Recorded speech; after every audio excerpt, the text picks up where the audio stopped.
Welcome to episode 6 of the Realtors. I'm David Blair on the wrong side today, apparently. He's Trevin Perez. How's everyone doing today? Hey, fantastic. How are you? Awesome. So we have a few things on store today. We have a guest. We have our first guest on the show today. So looking forward to that. We attended the Florida Realtor Convention, a little bit of it. Went to the trade show as well, checked out some new products and services that we're going to be talking about. So what I want to do first is introduce our guest.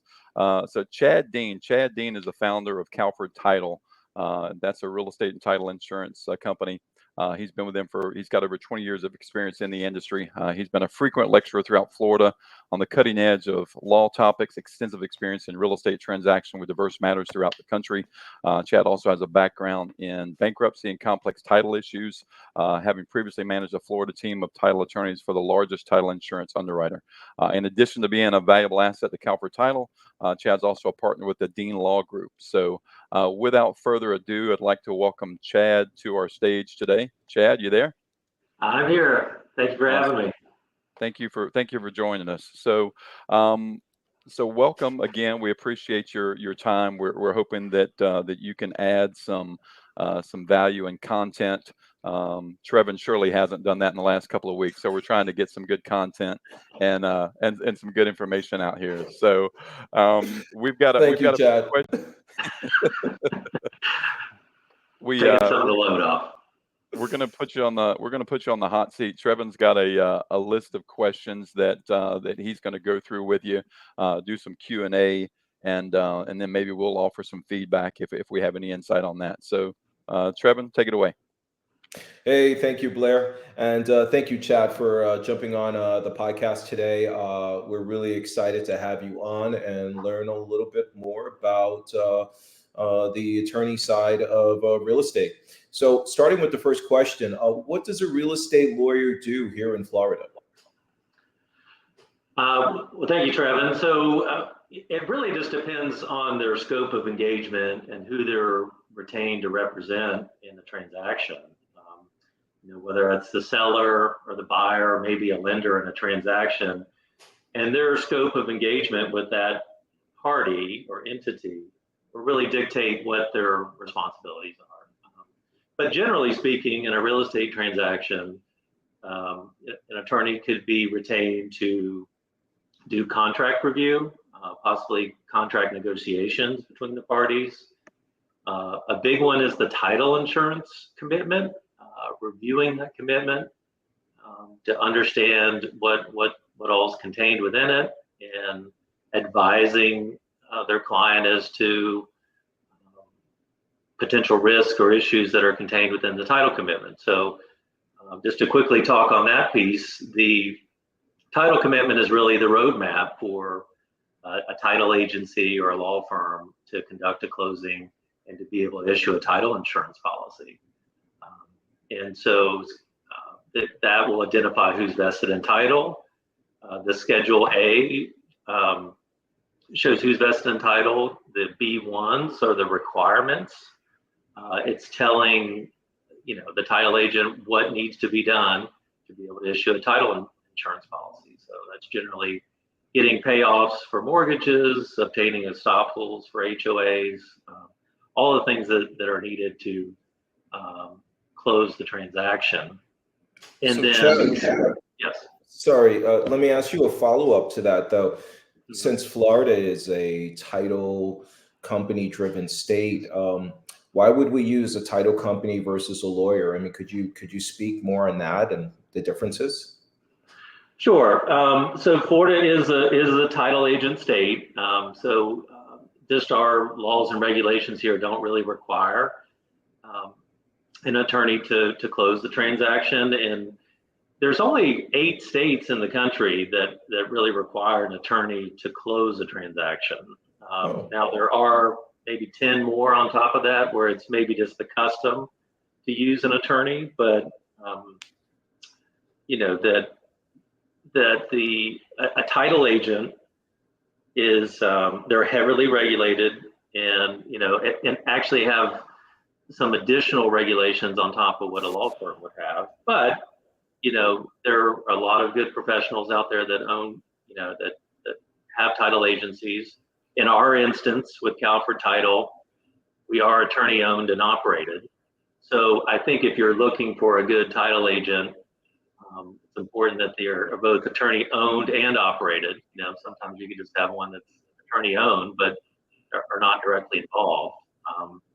But that they're attorney owned and operated, and then have a law firm piece that can handle issues that come up, whether it's drafting certain legal documents like easements or maybe a power of attorney agreement or something that would be considered an unauthorized practice of law if it's just a non-attorney title agent.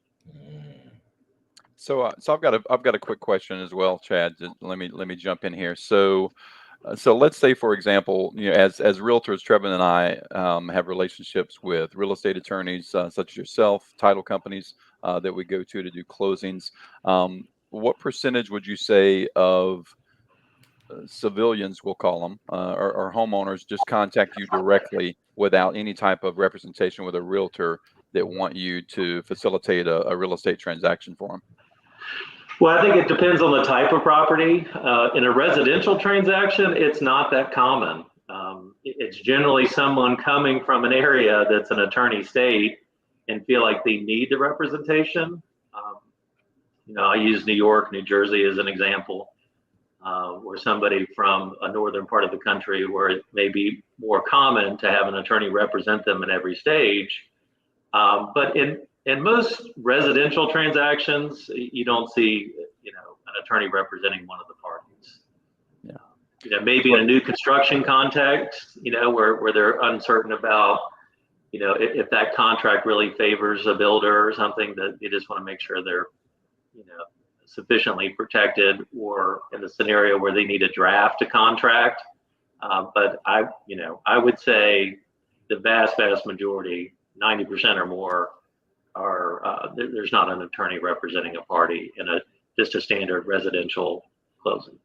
So let's say, for example, we've got obviously with the NAR settlement that took effect on the 17th, we've got a lot of changes in our industry. So let's say, for example, you've got a seller now that says, they're going to do this transaction on their own.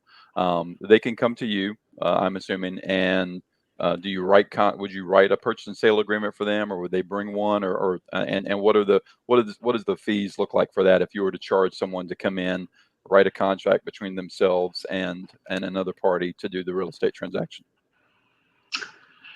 Yeah, and I guess it just depend on how I was approached. Am I being engaged am I wearing my attorney hat and I'm representing a party in a transaction? I don't want to give you a distant attorney answer, but yeah. Am I representing the seller, or am I just helping facilitate a closing? And generally speaking, we can kind of, on the Calford Title piece, wearing my title agent hat, we can assist with doing a form template contract and understand what the terms between the parties are and put that together at a pretty nominal cost. Okay. And for the record, just because a lot of things have been thrown about of what what title companies, what real estate attorneys can do since the settlement. I'm assuming you don't show properties on an active basis as far as showing properties to buyers. No, we do not. See, Trevin, they still need us. We'll keep our job. Yeah, you are an integral part of the process for sure. Okay, Trevin, you go ahead. Oh man. So all right, and just wondering. So is there any kind of level of protection that varies when I use a traditional title company versus going to a lawyer-owned and operated title company? Well, I'll just make the distinction between just a normal title agency and then a law firm. And so unless the law firm has been retained to represent one of the parties, they're effectively the same. There's a level of neutrality where neither the law firm or the title agency represents anybody. And so they're just facilitating the transaction and can answer questions that come up, but they don't have any additional duties to one of those parties. And we're also issuing the same product. We're all effectively selling a title insurance policy. So those rates are promulgated by the state, so they're effectively the same cost. So there's no real added protection between using the law firm or a title agency, unless an attorney's been retained to represent one of the parties. And then in that context, you would have somebody in your corner, making sure you're protected. Okay. No, it's good to know. So let me ask you this then, just a sidebar question, just feeding off of this. If a client wants to do an irrevocable trust or a land trust as part of the closing, can a traditional title company do that, or they absolutely have to contract out with an attorney? Yeah, they would. That would be an unauthorized practice of law if it was just a non-attorney title agent handling it. So, and we do see issues. Probate issues come up, trust questions come up. So those are things where you need to have a relationship with a law firm that can kind of that is really tied in with the title company, so that they're vested, they know the transaction, and can provide the best level of service. Got it. Let me ask another sidebar question. Just because we're talking to you and you're an attorney, David and I talk a lot about clients who are investors and might do a seller finance deal or something creative out of the ordinary.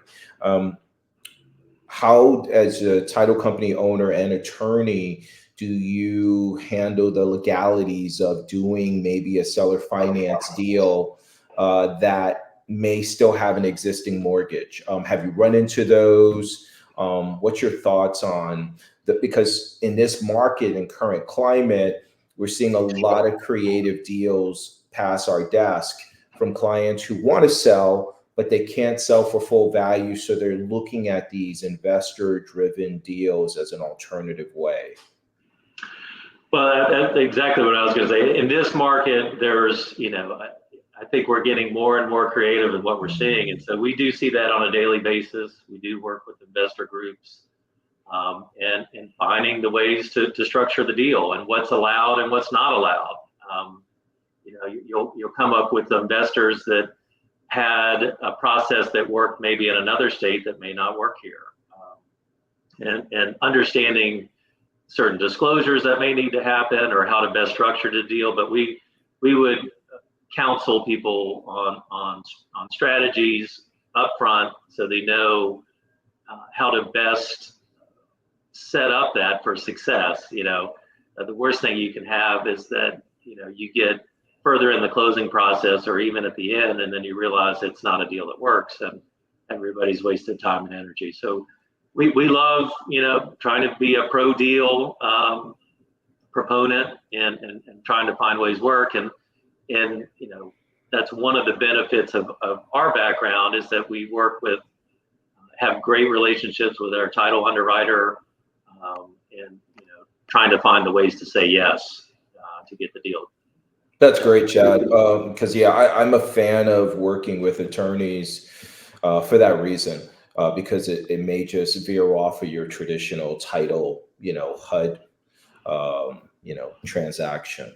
So let me ask you this next question, this big question, right? Which is on everybody's mind these days in the press, and it's funny, a lot of consumers still don't know about the NAR lawsuit. But how does the NAR suit create greater risk for agents, and how do we protect ourselves? Well, the NAR settlement, it's when you read it and understand what all it says, it seems pretty straightforward, and just has really two requirements. That offers the compensation can no longer be listed on MLS, and then needing written agreements with buyers. It sounds simple, but in the practical reality, it's caused a lot of confusion. And you do see, the level of self-educating by different parties in a real estate transaction varies greatly. And there's a lot of misinformation out there. And, anytime we have a change in the industry, it's, and especially something that impacts the forms we use and our practice patterns and, questions that come up with open houses and all the questions that we've heard about the NAR settlement, I think we all have to have a level of compassion and understanding that we are in a transitional period. You do see people that have spent, hours and hours and hours of self-study, and then you've got some people that, like you had mentioned, barely knew that there's been a change. And we've had some time since the settlement in March, I believe, to, the August 17th deadline to kind of put some practices in play, but we're really seeing the real world implications now. And I think the best way to protect yourself as the realtor is, doing some of the self-study. There's a lot of great resources on the NAR website, the Florida Realtor site, and forums and videos and frequently asked questions. There's legal hotlines, but, putting yourself with a brokerage that gives you good support and helps mitigate that risk, I think those are some of the best things you can do to mitigate the risk and protect yourself from any potential sanctions that could come, which can be significant. Or you subscribe to the Realtors podcast, which will give you up-to-date information on a weekly basis on the changes in our industry. I think a lot of it, to kind of piggyback on what you said, Chad, is interpretation. I think, especially from agents, the way that they interpret the new changes. I had a conversation with an agent yesterday, back and forth on. She was confused and thought that you had to send over an agreement between the seller and her brokerage to pay the brokerage commission before she showed the property. And I explained to her, I said, we don't require that yet. You have to have a showing agreement, with your buyer to allow you to show the property, and then take your steps forward on the forms that are required. But that's some of the misinformation that I'm kind of seeing so far. So we did get past that hurdle. Fortunately, after several phone calls and several miles on the road back from the convention, but we were able to finally get it wrapped up. Well, yeah, and the open houses is a big one. I've talked with some folks too, with new construction and touring models, and so you can have a room full of 10 experienced professionals, and they probably all view some of those questions differently. And I've heard of some people even calling the legal hotline and getting 3 different answers. So I think we're all going to have to do our part to understand what's required and work together, share knowledge. Obviously with things like this podcast as well. But and I think doing the best interest of our customers and in good faith, kind of complying with the settlement. And just I think in the coming weeks, months, we'll work through a lot of the uncertainty, but I think the self-educating part is a big proponent. Well, I certainly appreciate your time and knowledge and sharing your expertise with us. A little sidebar. Trevin and I had contacted Chad regarding a property tax matter, and he was a wealth of knowledge in helping understand that situation. So I appreciate it, and I recommend as well, if you can. Not that there's anything wrong with title companies. I've worked with several really good title companies, but I think that your knowledge as a real estate attorney is well worth using your company over at Calford to make sure that that buyers and sellers understand what's involved in a transaction, because there's a lot of moving parts to it. I think some the do-it-yourself. There's that theory out there that you can just go to Zillow, download a purchase and sale agreement contract, and hammer that out on the hood of your car, and then you're good to go. And in some cases you might be, but there is going to be several of those instances where there's issues with title or there's issues with probate. I had a closing last week to where um, the uh, the seller was still alive, but she actually the way she set up her deed, she had deeded the property to three of her children. So come to find out, they all had to sign, and one of them, unbeknownst to her, had some had some liens that they had to actually satisfy before she could even close that property because of the way she titled it. And I know that she had no idea that that would be an issue, when she went to closing. So, yeah, but Yeah, we've seen a fair number of those lately where, like people may not understand the difference between a normal life estate deed and an enhanced life estate deed, like the Ladybird deed, and how those work. And, but we're here to answer any of those questions that come up. And part of my background is really understanding title issues early on and the best remedies on how to fix it quickly. So that identifying it early on is key. But we certainly appreciate you all and everything you're doing, and glad to help in any way we can. awesome. So Calford Title is the name of Chad's company. I've used them for several transactions. Recommend you do so as well. Before we let Chad go, Trevin, do you have anything? Hey, no, I just want to thank Chad for his time.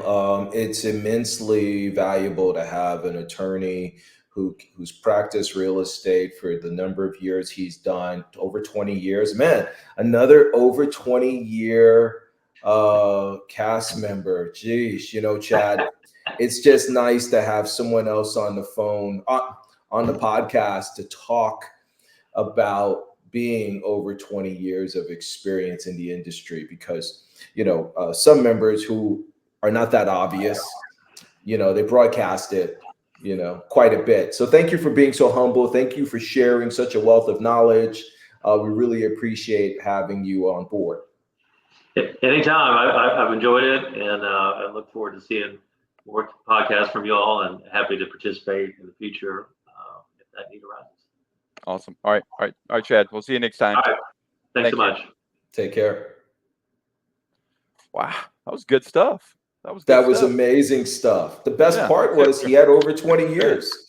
He had over 20-some years experience. And, I got to say, the best part about it, Dave, was he talked more than you. How did you? I don't know how you felt about that, but he just had a wealth of knowledge. You were speechless. I was. I had to keep blinking so you didn't think my screen froze up. I mean, I was absolutely speechless. Yeah. I think for our audience, they have to know the blooper we ran into, because, David was so speechless early on. His screen actually froze. We were just marveled by some of the offline insight that Chad was sharing with us. And we literally lost David. So I'm glad that you're back, man. Exactly. So my experience with it has been, I've used both. I've used a title company for a number of years before I came in contact. My office has a really good relationship with Calford Title. They're one of the exclusive companies that we use at the office. And anytime I've had a question, I've reached out. Chad's been available, and there was no. What's the fee? What's the fee that attorneys charge? What is it called? A retainer. Retainer. Yeah, I wasn't charged a retainer. I was able to just get information, free of charge. That's probably going to change now that I put that out there. So I probably shouldn't have said that. But no, I did appreciate the information. So Chad's always been willing to share his knowledge, and it was extremely helpful in all the circumstances that I've reached out to him. So again, much appreciation. Let me ask you, just clarification. Does Chad's company cover the entire state or just Jacksonville? We didn't go into that. I think they could. I don't know that there's any reason why they wouldn't be able to cover our entire area here throughout Florida. But we'll make sure that we amend that and have his information that he can.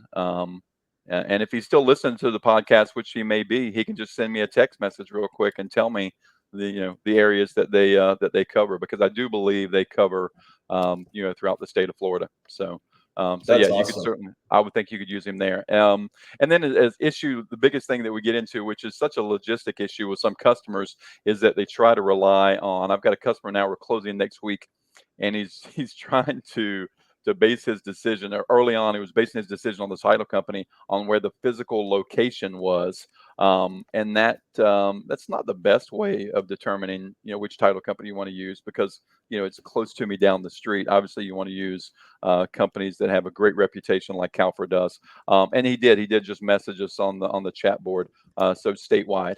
So yeah, so he can service all areas throughout the state. That's awesome because my, you know, doing real estate as long as I have, I got grays showing, but I don't like to tout numbers. I'll just say that I use a lot of title companies, but because I do more investments, I really, really favor the legal title companies, those who are attorneys as well. I love it because there's just sometimes you run into these scenarios, whether it's for a client or for yourself. And like we were talking about, land trust, revocable trust. He mentioned ladybird deeds. I'm like, oh, those are the things that excite me, but I can never remember what the differences mean. And can you imagine a consumer who might sell a house once every 5 to 10 years, right? You're So you're it's you're really cool. excited. You're excited by Ladybird Deeds. That's exciting to you.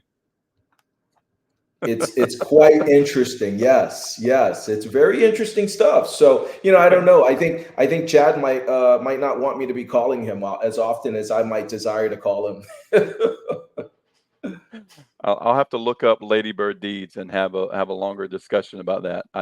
See, you should have I don't known. I don't have a wealth of knowledge about those. So let's talk about any changes that you've experienced so far, good, bad, or indifferent, regarding the changes that occurred on the 17th from NAR. Any war stories to share? Good, bad, indifferent. I just think that there's a lot of confusion in the air, and when I think about sellers or current listings, new listings that are coming, the conversation about compensation leaves a lot of room for people to just shrug their shoulders and just not be sure how this all plays out. How is this going to affect their ability to sell their home as quick as possible? That's still to be decided, especially because the market is still trending on the high side with a little bit of inflation that's still left, and the fact that we're still in the 6% range of interest rates. So the buyer market is still boiling like that hot pot of soup that I used as an analogy in our first episode. So I just think that everybody is still on pins and needles as we approach it. Yeah, yeah. I'm trying to find. So my broker actually sent out an email um, yesterday in regards to a conversation he had with the MLS, and I don't want to misquote it. I'm trying to locate it. It was in regards to what you could disclose on the MLS in regards to compensation. As we know, since the new law came into effect, you're not allowed to disclose a compensation on the MLS. But I think it was worded in such a way that the seller may give concessions to a buyer with an accepted offer. I think is how the verbiage was. So basically, that's stating the obvious, that that the seller can give concessions to that. And I've seen that with a couple of companies. I think one of the agents that I worked with in the past reached out and sent me a notification that he received from Open Door that they were allowing verbiage to be put in regarding a buyer concession. So in other words, they said they wouldn't go in and say they or commit that they were going to pay a buyer's agent. They were simply stating that they were going to give the buyer a concession, in which that concession could be used to pay to pay their agent. The issue with that I've seen recently is that certain loans For example, VA has a 4% maximum contribution that the seller can make. So the question was, if you're now stating that you're going to include your buyer's agent concession in there to that buyer, well, if you're being co-op 3% on a VA deal, that means they only have 1% remaining that they could get towards closing costs or those sort of things. So I did hear, I haven't confirmed it yet, so I don't want to state that that's fact, but I did hear from that agent this week that the new rumor was that VA was actually increasing that amount, that 4% amount, to as high as 9, I think, because they're going to allow that concession to be included in there without without affecting you know, without affecting the buyer. Have you heard anything regarding that? No, I have not. And, I don't know. I personally think that I think we have to be careful about how much we broadcast on these moving parts, you know, and that's where people like Chad and the legal hotline becomes so vital to kind of help us navigate those waters. I mean, for me, I see it as a win for sellers as I communicate to them about going on the market. We know that we're going to see some potential pop from more buyer activity as interest rates start to show that they might come down in September, and the fact that the inflation isn't as bad as it was, right? Assuming we continue on the downward trajectory. So I'm telling sellers that, our commitment is to just cover the listing compensation. That's my sole goal, is to give you the best market price marketing and cover the listing compensation. Any seller concessions related to negotiations, you have all the power in the world now. And so we're no longer talking about a 6%, 5%, right? Now we're just talking about a smaller number, which leads more money in your pocket. So let's sign the listing agreement. Yeah, definitely. Yeah. So let's talk about the Florida Realtors Convention that took place this week over the past couple of days. We had an opportunity to spend a little time there. Yep. We watched one of the speakers, Joanna Watkins, who's with the general counsel, came on and gave information, I think very good information, on how the NAR settlement actually started, and then where we're at right now. And I thought that was really good information. I don't know that I've heard it detailed in that manner prior to that. So I think it was really good information on just kind of showing that, there's a lot of lawsuits that take place, and maybe NRA. I'm thinking of my guns. I'm thinking of my guns.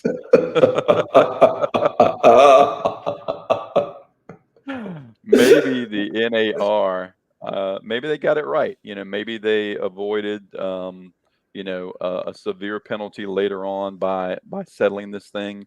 What are your thoughts? You listened to some of what she had to say. What are your thoughts on that?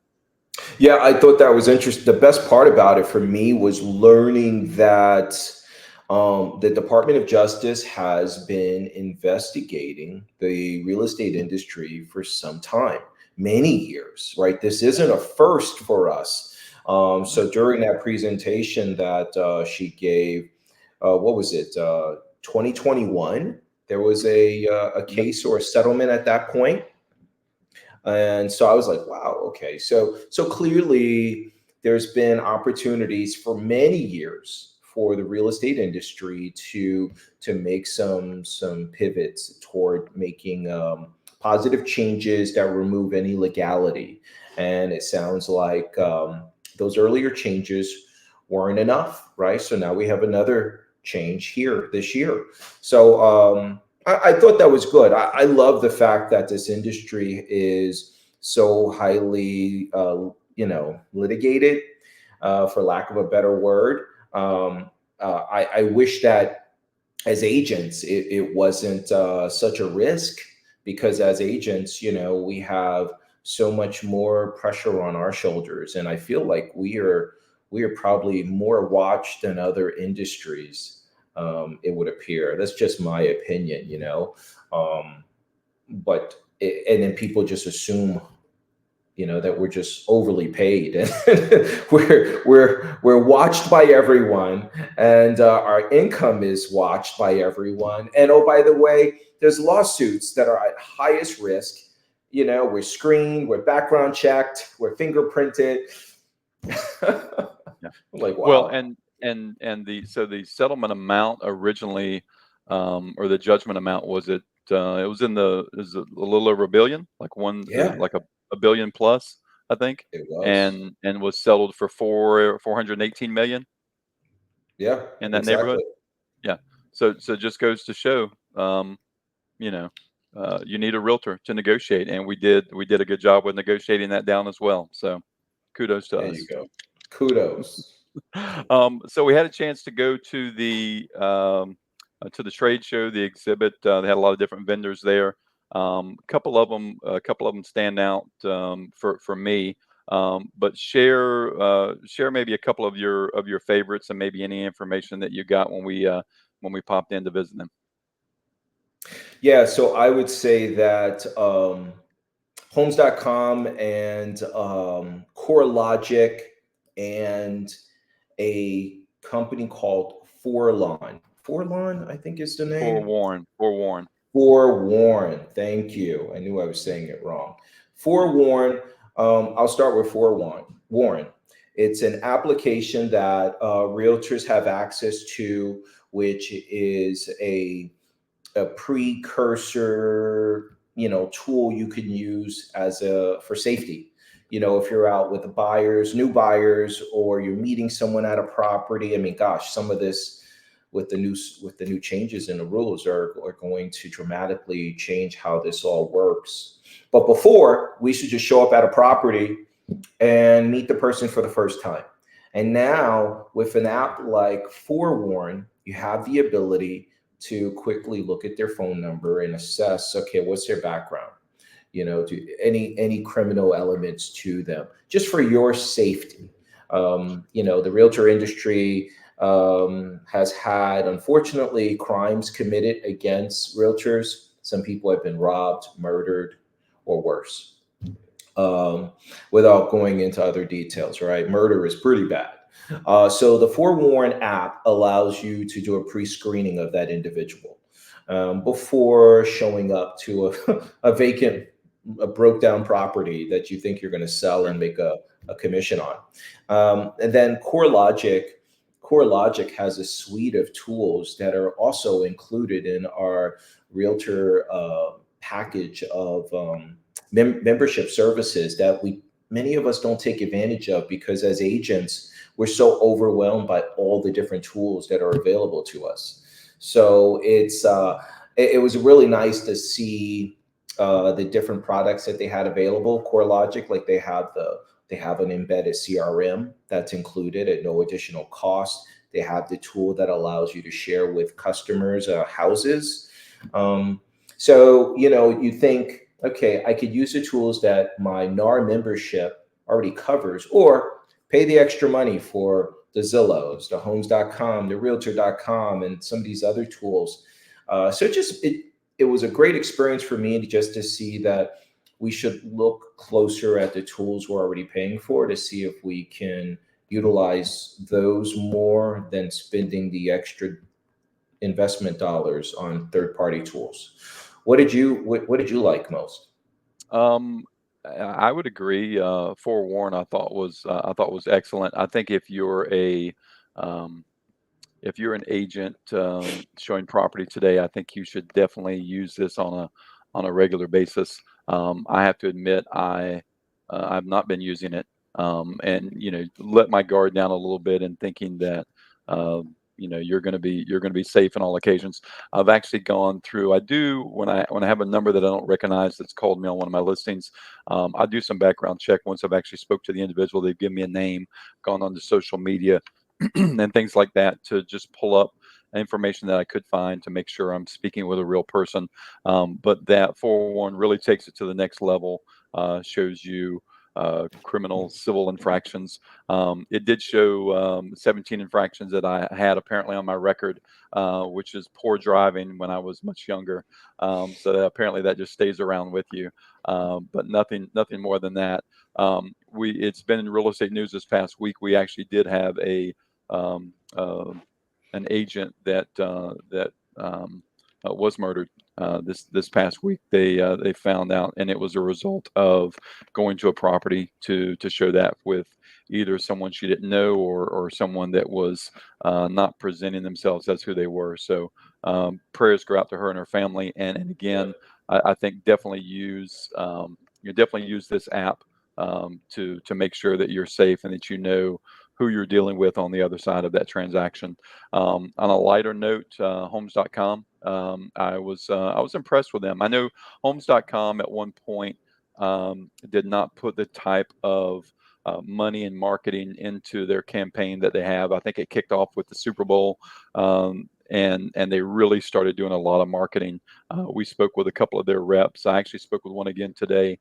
So I'm kind of considering doing some advertising with them. So if you're an agent out there and you're considering doing advertising with homes.com, keep in mind what they do is very much like the old um,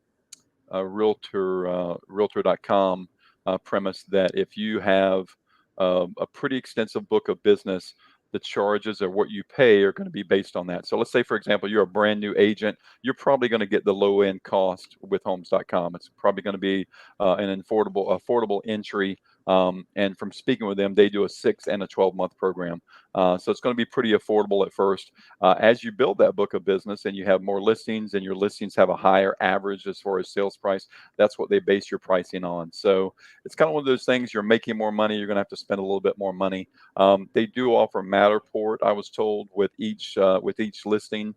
So I was told that all active listings that I have right now, that if you sign up with them, they would go out and schedule Matterport immediately, which is a great feature to have. And then ongoing, you could put that on your listing. So I think you're doing a good service to your listings and to your sellers of getting their property top of mind, because that's what they do. You can set up a free profile, but beyond that, if you do their paid service, they'll allow you to go ahead and really kind of supersize that thing. They'll push it all the way up to the top level, and then make sure that more buyers are seeing it.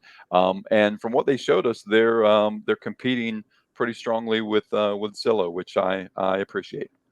Because again, they are more in line and in tune with, if you're the listing agent of that property, then you should have that business redirected back to you as opposed to sold to another party. So again, not a chance to bash Zillow again, but if I get a chance, I will. So, but yeah, I had a lot of fun there. Core Logic, as you mentioned, I think was another great product.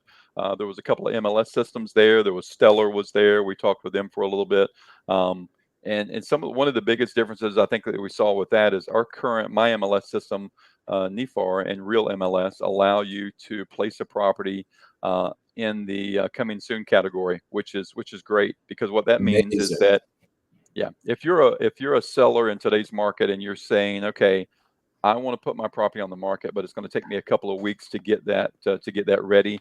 What Real MLS has done is they've allowed you to do a coming soon feature, which I've utilized quite a bit within the last year or so, because what it does, it's a placeholder, in my opinion. So if you've got a buyer that's in the market right now, you can put your listing in the coming soon status, which tells that potential buyer, you're not actively showing right now, but within the next 14 days is how long they actually allow you to stay in that status. Within the next 14 days, that property is going to come available. So I think it's huge. You're with Stellar. Hopefully they'll make some changes pretty soon to where they'll have I hope that so. feature available. Yeah, yeah. Yeah, So, that would be um, nice.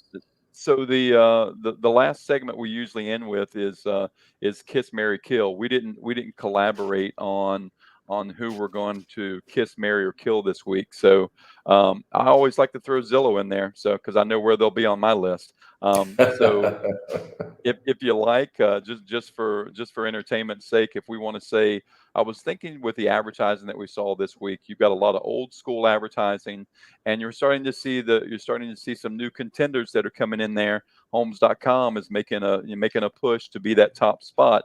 We saw their spot when you come in there. They're right on the corner.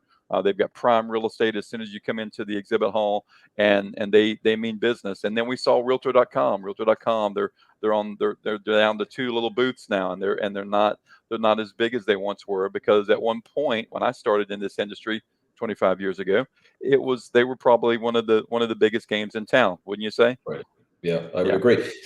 But here's the thing: we didn't see Zillow there. true, What's true. that? What does that mean? Why weren't They they kn- there? they knew I was going to be there. Zillow is still the big dog, I think, with regard to that. Their model again is a little bit different.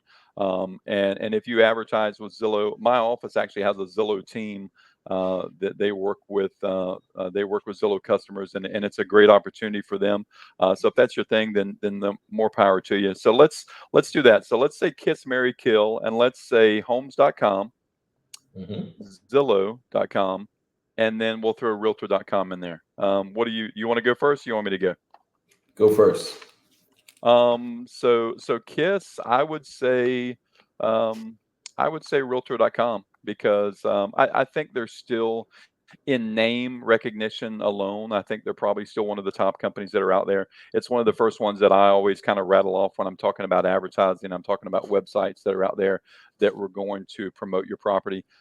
They started out with the basic listing, and then they went to what they call an enhanced listing. So an enhanced listing used to be, or basic listing used to be, maybe 1 to 3 photos, and then if you did an enhanced listing, you could put up to 15 photos. Wow. You can put 40 or 50 on a lot of the sites that are out there now, and I think everyone has kind of caught up, and that's what's mainly that's what's doing it. But they do seem to have still a pretty strong presence in our market. So a kiss for them. Mary, I think Homes.com. I really like the product. I like what they're doing. I like the I like the look and feel of their site. It's very easy to navigate when you go on there. If you're looking at a property, for example, if you're looking at a property in Jacksonville, in my area, it's not only going to show you the listings that I currently have, it's going to show you the area and things that are important to a buyer. I think they shared with us on the demo that schools, you could actually go in and select by school zone and rating of the school. You could actually select through that. So it's got some really good search tools, I think, that are out there. So I may end up walking down the aisle with them. So I'm gonna select Mary, and then the kill. It's always going to be Zillow for me. It's always going to be Zillow, and I think that Zillow has some good products. I'm not shooting down any of their products and systems. It's just the manner in which that they collect those and then resell those to agents that are out in our market, that I think at some point in my lifetime we're going to overcome. We're slowly going to overcome that through these small battles that I wage each week against Zillow. I'm going to take a different approach, Sure. just to make it interesting, and I'm going to say that I'm going to marry Homes.com, because let's face it, that demo was quite impressive. They brought up the fact that they had more than one 30-second commercial during the Super Bowl. you know I mean, Yeah. they're stepping out big with their pockets, right? They're doing this. They're ready. Hmm. They're Yeah. ready to play, and they're Hmm. going after the 800-pound gorilla in Hmm. Zillow. Hmm. So marry Homes.com. That's an easy one. I'm going to kiss Zillow, and I'm going to kiss Zillow simply because of two things. For one, I don't remember, and I wasn't around during your heyday with the horse and wheel carriage, scenario and story with Realtor.com during the Ponderosa days. you know, um, And I love Ponderosa, don't get me wrong. Those old Westerns, super cool. But that's what Realtor.com today feels like, and their booth felt like. I think I saw some hay dust rolling across. Tumbleweeds. Yeah, tumbleweed. And I saw two guys out there with their guns ready to be drawn. Hey, come on here, buddy. You know, it was Realtor.com versus everybody else. You know, everyone. Right. So no, so yeah, so I'm gonna have to kill Realtor.com. Sorry, and kiss Zillow. I think the Zillow right now has, you know, that rental manager is pretty sexy. Yeah. You know, that tool set, pretty amazing, easy to use, it's free. So kudos to Zillow on that front. Just one reason why.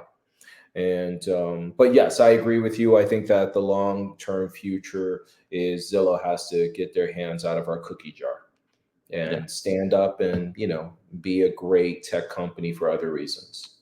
Yeah, definitely. So as always, you see it scrolling at the bottom of your screen. Email any questions to TrevinDaveRealtors@gmail.com. We'll take a look at those and then try to get those on to next week's segment. The Realtors, we're on YouTube. If you would go on, like our content, subscribe. We're producing a lot of reels. Hopefully, everyone is enjoying the content that we're putting out here. And that's what we're here for, really, to give good information in a lighthearted manner. So I'm good for this week. Trevin, do you have anything else? Signing off. I hope everyone have an amazing weekend. See ya. Have a good one.